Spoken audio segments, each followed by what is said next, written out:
They would place a tube on a prisoner's back door, then insert a rat inside of the tube. The rat would then begin to burrow its way in. These people were so sick that they actually expected the prisoners to answer questions while this was going on. Eventually, the rat would find its way in and begin to move forward to find its way out. Nobody really knows how many people. Who the fuck comes up with this? Ugh! What's good, y'all? It's your boy Soldaya, and if y'all ever thought to yourselves, damn, I'm happy to be born in this generation, cause the punishments they used to give back in the day be making you question humanity. I'm like, who the fuck thinks of doing that? That's crazy. So in this video, we gonna be reacting to the worst punishments in human history. This is gonna be a good one, so without any time waste, let's get right into it. Let's start with the bad and slowly work our way towards the stuff of nightmares. This guy really said, let's start with the bad.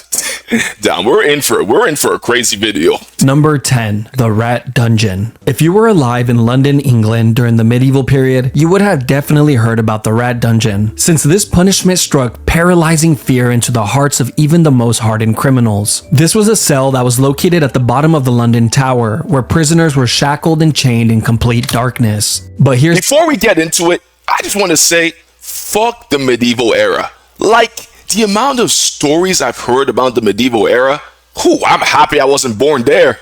the thing, the dungeon was connected to the nearby river and just below the river's waterline, so that when the water levels rose, all the rats that lived along the riverbed would be pushed out of their shelters and forced to swim downstream. This would of course lead the hungry and angry rats towards the entrance of the dungeon, where they would then come face to face with the prisoner. But to the unlucky prisoner, he never actually saw anything, and all he would hear were the soft scurries of the rat's feet entering the dungeon. And I'm cringing already because y'all don't understand how much I hate rats. Like, their tail just so that's just nasty. In a matter of minutes, these soft noises were in the hundreds and all around him. These angry and aggressive rats would then begin to take small bites from the prisoner, who had no way of defending himself. Now, he might be able to shake the rats off for a few hours, but eventually the prisoner would pass out from pure exhaustion. Holy shit. And the fact that this ain't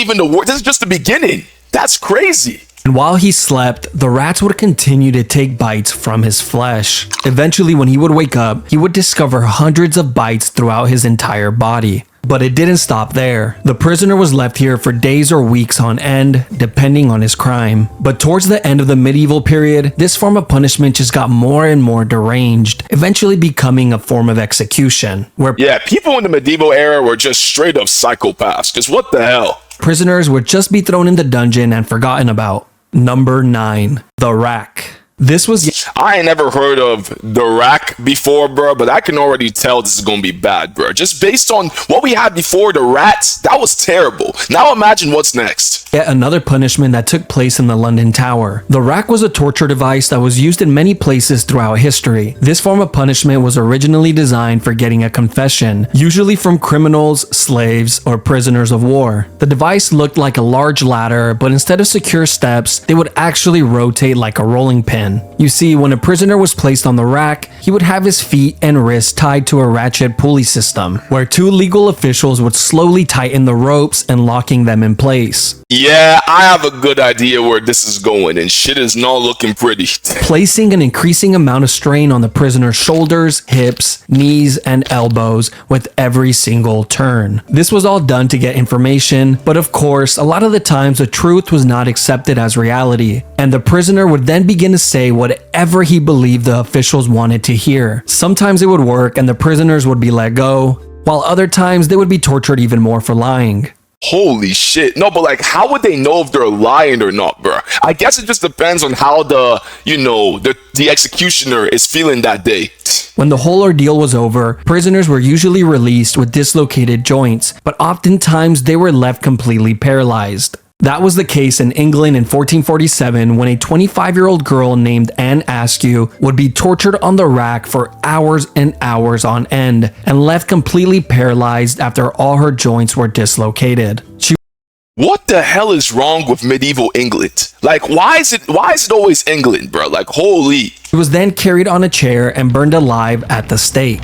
Burned on the stake right after? Nah, that's crazy. And the fact that this is only early on the list? Whew, I am not looking forward for the rest of this. All this because Nah, that's a lie. I am looking forward to it. she read and memorized scriptures from the Bible, which she preached in private to a small group of women, which were the exact women she refused to name and expose during her torture. Bruh, all this for just reading scripture from the Bible. That makes me feel so bad because, wow, this era. I'm glad I wasn't born in this era.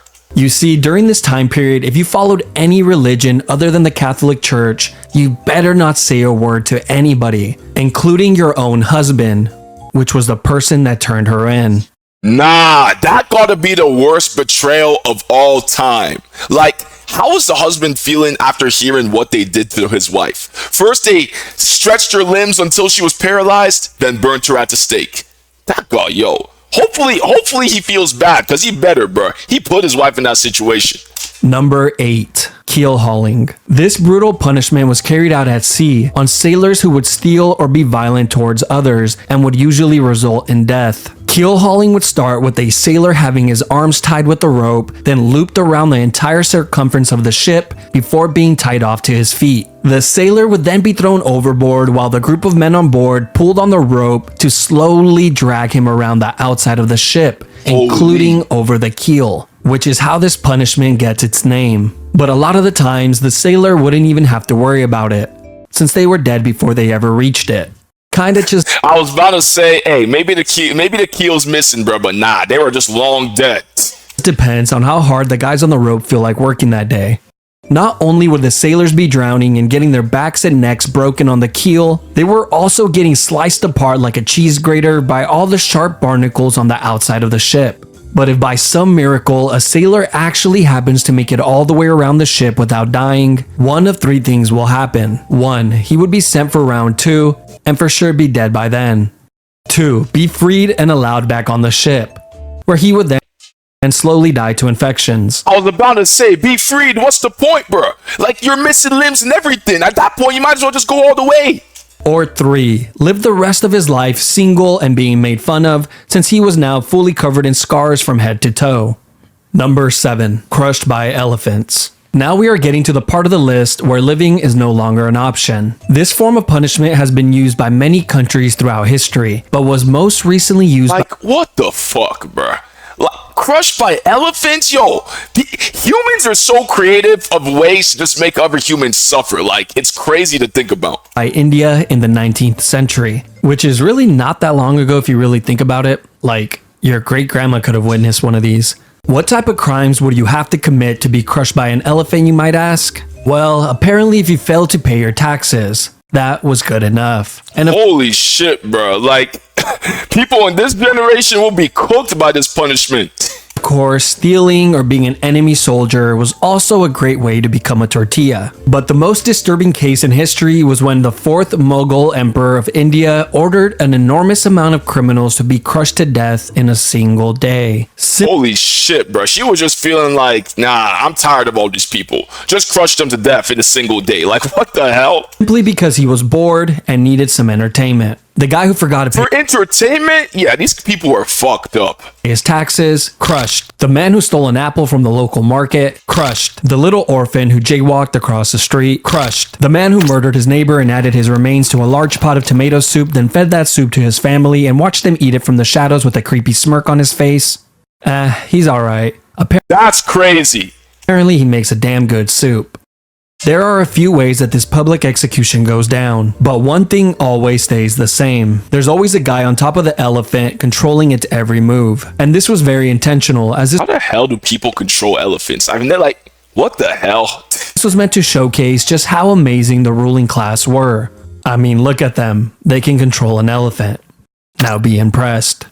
The first method of execution was the one that you better pray for if this was going to be your fate. Here, the criminals would have their arms tied behind their back and their heads placed on a pedestal, where it was then crushed like a grape by the elephant's foot. Now, the second method is much more cruel. The criminal would be placed flat on the floor with their arms tied behind their backs. Then the elephants would be guided to walk over the person's body, and hopefully the criminal would die on the first go. But sometimes they just end up crushing a leg or an arm, so the elephant then has to make a U-turn and try again and again and again. That's fucking terrifying. Holy shit. The final and worst way is when a highly trained elephant was guided to slowly crush the person limb by limb. They would first crush the arms, then the legs, and then poke holes in them with the tusk, until eventually dealing the final blow to the head or torso. This is the more theatrical route that rulers like the Fourth Mughal love to take, and made for a truly traumatizing experience for everyone. Except for the Fourth Mughal. He loved it. Number Holy, that guy's a fucking psycho. 6. Impalement. Probably one of the grossest and most cruel forms of punishment on the list. This has been used by a few countries throughout history, but was most recently used in Egypt in the 17th century, usually against criminals that were highway robbers, grave thieves, or anyone who would try and start a rebellion. This punishment would start by having a criminal lay flat on their stomachs with their arms tied behind their back. They would then be sliced open with a razor to increase the size of their back door. And as soon as that incision was made, the cut would be lathered with paste to instantly stop the blood. They would then thrust in a long wooden stake that was the width of a man's arm, which was sharply tapered on one end. They then begin to hit the wooden stake with the mallet, pushing it further and further in. And of course, the stake was greased up beforehand to make this process a lot smoother. And once the stake has popped out of the criminal's shoulder, head, or mouth, they were pretty much long gone. He is then planted next to a busy road, like a Halloween decoration, to remind everyone that this is what happens when you break the law. They will be left there for the entire day and removed the following morning before the body begins to stink. But wait. Who the hell fucking comes up with this? Ew. Holy, like, I don't even know what to say. There's another version of this as well. You see, on some occasions, the criminals would only be impaled just deep enough to keep them in place, but not too deep that it would cause immediate death. They would do this by having stakes that had a seated position on them to prevent the person from sliding down any further. They would then be placed on a busy road where they would suffer for hours and hours, pleading to people walking by for help. The fact that people would watch this is disgusting. Until eventually succumbing to their wounds. Number 5. Poena Coulée. Poena Coulée. I can't even envision what would be worse than that, bro. But hey, let's see. Is Latin for penalty of the sack. And that's exactly what it was, just a lot more terrifying and cruel. This was an exclusive punishment for anyone that would murder their own family members. This was first seen in the 2nd Murdering your own family members is crazy, bro. I can't lie. century in Rome, but would later be used by the Germans in the 18th century. This all begins with a convicted murderer being placed inside a thick leather bag. But just to make sure the man isn't lonely, they would then add a dog, a rooster, a viper, and a monkey. I don't know what these animals did to deserve this, but hey, at least the evil family murderer doesn't die alone. Once all the animals are added inside the bag, it is then sewn shut, creating an almost airtight seal. Now you would think this would be horrible enough, but no, this is just the beginning, because as soon as the bag is sewn shut, it is then tossed into the ocean. But don't worry, later on, these murderers would be given the option to either be placed inside the leather bag or be sent to perform at the Colosseum, where they can perform the act of being mauled to death in front of all of their loved ones and peers. You know, at least they had the option. That's crazy. Like, wow. Number 4. Rats. This is one of the most sick punishments in all of human history, and it involves the use of rats. I fucking hate rats, like, so much. Like, I hate them. I will cover 2 of them here as they are very similar. The first use of this form of punishment dates back to 1568 during the 80 Years' War. A Dutch leader named Diederik Sonoy would often use this method of punishment, which involved placing a rat inside of a clay bowl, then placing it topside down on a prisoner's stomach, chest, face, or groin. Then the back You're growing. Oh, no. of the bowl would be heated with either a torch or some coals, causing the rat to go into a full-on panic, trying to escape from the heat. And its only way out was to burrow into the human. Once inside, it would continue to chew and tear apart whatever was in its way, desperately searching for a way out. Eventually, the rat finds its way out of the maze and survives. The same could not be said for the prisoner. What the fuck? Like, what? But the second method was much, much worse and was highly secretive. That's crazy. It gets worse than that. Since it was used under the guidance of the dictator Augusto Pinochet, where he held power from 1976 through 1983. That's pretty fucking recent. What? They called it the rectoscope, and I'm sure you have already figured out where this is going. Yes, it's exactly what you think. They would place a tube on a prisoner's back door, then insert a rat inside of the tube. The rat would then begin to burrow its way in. These people were so sick that they actually expected the prisoners to answer questions while this was going on. Eventually, the rat would find its way in and begin to move forward to find its way out. Nobody really knows how many people. Who the fuck comes up with this? Ugh!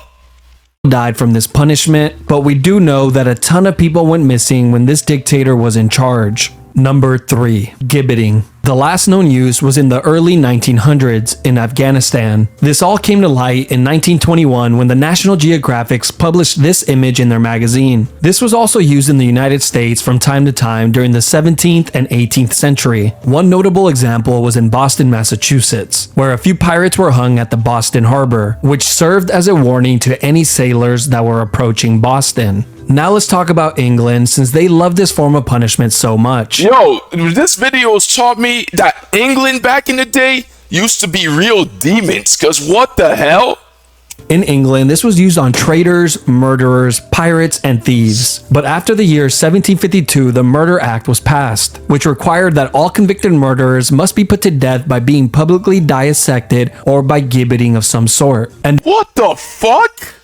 over 134 confirmed people met this fate. The most common form of gibbeting were actually cages, and they looked like this. It was an all-steel cage that was shaped tightly to the form of a human body, which was so tight that it would not allow the person inside to move. They were then hung 30 feet or more off the floor, usually on a public road or waterhole, to ensure that the most amount of people could witness this monstrosity. But I can only assume this was more annoying than anything, since every time you get thirsty and needed to fill up your container of water, you would have to deal with the dying man begging you for a sip.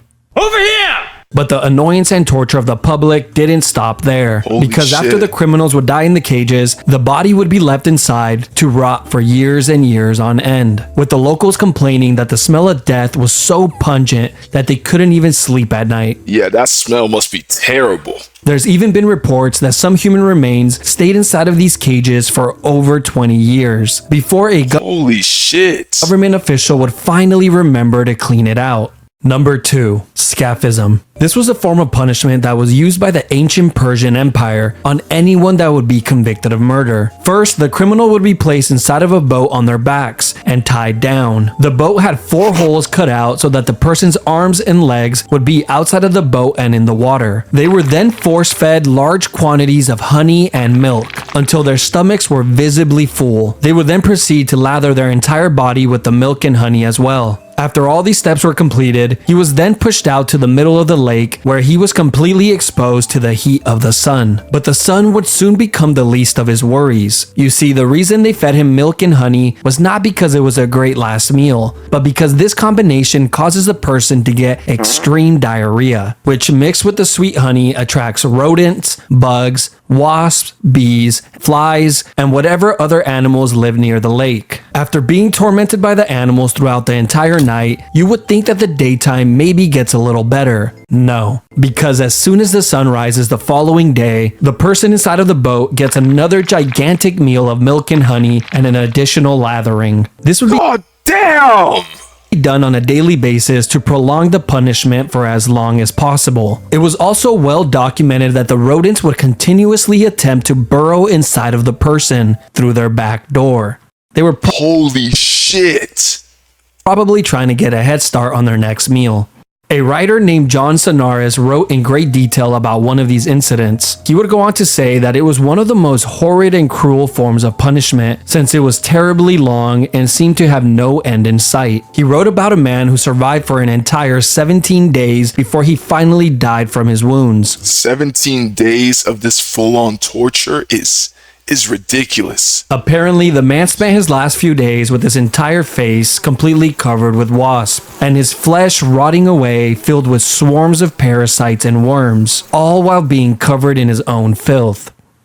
What the hell could be worse than that? Cause holy shit. Number 1. The oubliette. Oubliette simply means to forget in French. This was a punishment that was used in many places throughout history, including in the London Tower, which— Oh hell nah, bruh. Always London. Always London, bruh. It's crazy. had a small and confined room called Little Ease. Not only was this room pitch black, it was also so small that prisoners could not sit, stand, or lay down while inside it. And Yeah, that would be uncomfortable as shit. Holy. would be left in this uncomfortable position for days on end. One of the most famous oubliettes is not the one in the London Tower, but in the neighboring district of Warwick, inside of Warwick Castle. Here, deep underground in the castle's dungeons, is a very small and narrow cell, completely made of stone, which has a metal door to close it shut. Prisoners were tossed inside of the cell and forgotten about, as the name implies. The prisoner would just have to sit there and wait for their inevitable death, which usually came in a few days from dehydration or starvation. Now, of course, this would be the best case scenario, because in reality, most of the time there would already be a rotting corpse inside of the cell to keep the new prisoner company. The Holy shit. previous occupier of the cell would serve as a daily reminder of his upcoming fate. But that's not the only companions that he will have, since the underground dungeons are completely infested with rats that have developed a taste for human flesh. But wait, there's more. These oubliettes existed in many of the castles throughout Europe, and in recent times they have actually discovered these dungeons with dozens, if not hundreds, of human remains inside of it, as Dozens of human remains is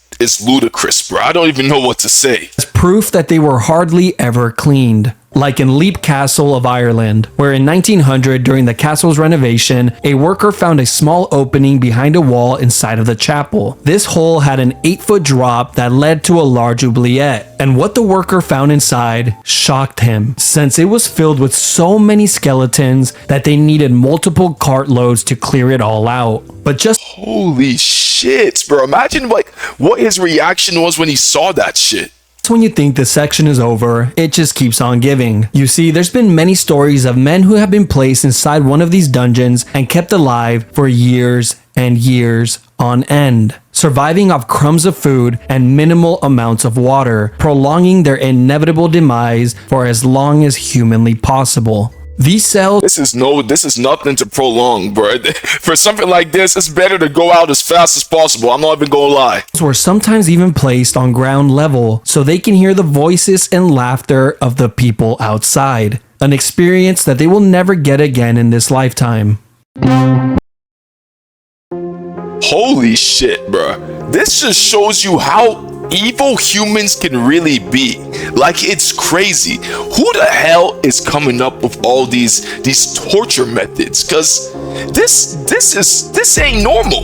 This is so inhumane. This is why, although how bad this generation might be for, like, you know, in the dating sense of things, I am glad I'm born in this generation, because it could have been 10 times worse. Imagine if you just spawned into the medieval era, medieval England. You would be so cooked, bro. Especially me, bro. I'd be cooked as hell, bro. They've never seen a black guy in their lives. But if y'all enjoyed this video, don't forget to leave a like, comment, and subscribe. And I'm gonna catch you on my next video. Peace.